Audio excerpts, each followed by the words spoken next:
నాకు కొంతమంది మెసేజ్ చేసి ఏమడుగుతున్నారంటే, బ్రో వ్లాగింగ్ చాలా కష్టం కదా!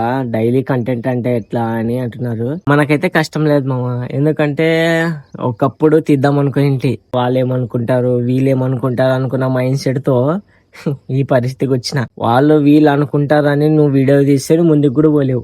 ఒకటే తీయాలనుకుంటే నీ మనస్ఫూర్తిగా తీసేయి. ఆ! పక్కనోడు, ఇంటోడు ఏమనుకుంటాడు, మా ఫ్రెండ్ గాడు వాయిస్ బాలేదు, నీకు రీచ్ వస్తదా? అవన్నీ వద్దు మామ. నీకొచ్చే టైంలో నీకొస్తది. కన్సిస్టెన్సీగా ఒక పోస్ట్ చేస్తే ఆటోమేటిక్ నీకు ఏదైనా రీచ్ వస్తది. ఏ దాంట్లో అయినా. నేను ఒకటే మైండ్ సెట్ పెట్టుకున్నా. ఎవడన్నా ఏమన్నా సావని.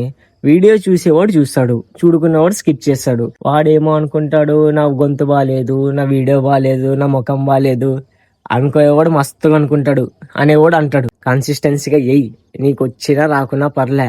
ఒకేసారి నువ్వు ఎదగాలని కాదు, వేసుకుంటా పో. నీ టైం వచ్చినప్పుడు నువ్వు ఎదుగుతావు. నేను కూడా ఎప్పట్లో స్టార్ట్ చేయాల్సింది కొంతమంది చెత్త న్యాయాల వల్ల అసలు అప్పుడు చేయలేకపోయినా.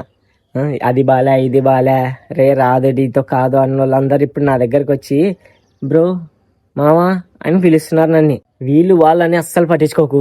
పనున్నంత వరకే అందరూ. అంతెందుకు, పని అయిపోయినప్పుడు దేవుణ్ణే మర్చిపోతారు ఈ జనాలంతా. మనకెందుకు మామ వీళ్ళ గురించి. వస్తుంది ఏదో ఒక రోజు, మనకంటూ టైం వస్తుంది.